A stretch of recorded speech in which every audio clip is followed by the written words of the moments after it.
Hello friends, চলেছি তোমাদের সামনে নতুন একটা ভিডিও নিয়ে। তো সকালবেলায় এরকম মা মালপোয়া করছে ব্রেকফাস্টের জন্য। তো তোমাদের কি ব্রেকফাস্ট হচ্ছে তো বলবে।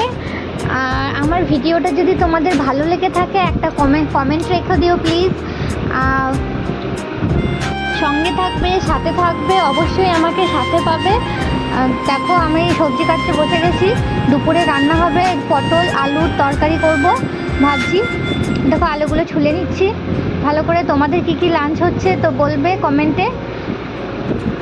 আমি সেরকমভাবে গুছিয়ে বলতে পারছি না, একটু ম্যানেজ করে নিও। একটু সোয়াবিন মাখা মাখা করব আলু পটল দিয়ে, একটু মাখা মাখা টাইপের করব। তো দেখো সোয়াবিনের মধ্যে বেসন দিয়ে দিচ্ছি। বেসন দিলে কি সোয়াবিনগুলো একটু নরম নরম সফট হয় আর খেতেও টেস্টি লাগে। তো সোয়াবিনের মধ্যে বেসন দিয়ে নুন হলুদ আর একটু রসুন আর একটু আটা ভালো করে মাখিয়ে নিয়ে আধ ঘন্টা রেখে দিতে হবে। তো আধ ঘন্টা রেখে দেবো, তারপরে আবার আসছি। ভালো করে মাখিয়ে নিচ্ছি, তারপরটা রেখে দিয়েছি। পটলগুলো ভেজে নিচ্ছি ভালো করে, লাল লাল করে ভেজে নিতে হবে। সব কিছু আগে ভেজে নিলে রান্নাতে টেস্ট ভালো হয়। আর রান্না যত ভালো করে কষাবে তার উপর ডিপেন্ড করছে রান্নার টেস্টটা কেমন হবে। তো পেঁয়াজ কেটে নিচ্ছি আমরা, দেখতে থাকো, সঙ্গে থাকো। আর হ্যাঁ, যারা যারা লাইক কমেন্ট এখনও করনি তাদেরকে বলছি প্লিজ একটু লাইক কমেন্ট করে যেও। তাদের ভিডিওতে ফটোতে আমি অবশ্যই সাথে থাকবো, সঙ্গে থাকবো, পাশে থাকবো। আজকে ওয়েদারটা বেশ মেঘলা মেঘলা আছে। ভিডিওটা সকালে কিন্তু আপলোড করতে অনেক লেট হয়ে গেল, সন্ধ্যার সময় আপলোড হবে আশা করি। লঙ্কাটা কেটে দিয়েছি। আর এই চপিং বোর্ডটা যেটা দেখতে পাচ্ছ সেটা কিন্তু তোমাদের দাদাভাই আমাকে বানিয়ে দিয়েছে। কেমন হয়েছে বলবে। আমার তো খুব পছন্দ হয়েছে, দেখতে খুব কিউট লাগছিল। বেশ খুব একটা বড় না, বেশ মিডিয়াম। তোমাদের ওদিকে কি আজকে বৃষ্টি হয়েছে? আমাদের এদিকে সকাল দিক করে বৃষ্টি হয়েছিল, তো এখন বৃষ্টি হয়নি সেরকম।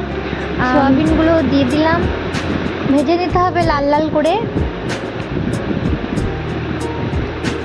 যারা আমার ভিডিওতে বা পোস্টে প্রতিনিয়ত লাইক বা কমেন্ট করে চলেছো তাদের কাছে আমি অনেক অনেক কৃতজ্ঞ জানাচ্ছি।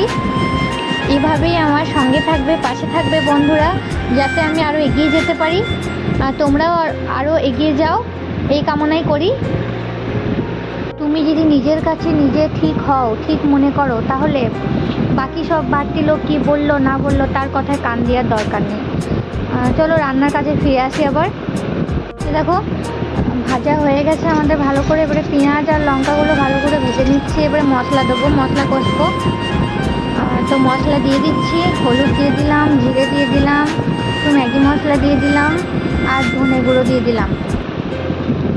আর নুন হলুদ যা যা যাবতীয় লাগে সব দিলাম। তো ভালো করে জল ঢেলে দেখো তেল ছেড়ে দিয়েছে। তো তেল ছেড়ে দিয়েছে আর কষাবো না। এবারে সোয়াবিনগুলো ভালো করে দিয়ে ভেজে নিচ্ছি, কষিয়ে নিচ্ছি, ভেজে নিচ্ছি না, কষিয়ে নিলাম। তো এটা আমি গরম জল দিয়ে দিয়েছি। গরম জল দিলে একটুখানি টেস্টটা ভালো হয় ঠান্ডা জলের থেকে। গরম জলটা দেখো দিয়ে দিলাম। আমাদের কষানো পুরো কমপ্লিট প্রায়, সব কিছু একসঙ্গে দিয়ে। তো দেখো আমাদের রান্না প্রায় কমপ্লিট, প্রায় বলতে কি হয়েই গেছে।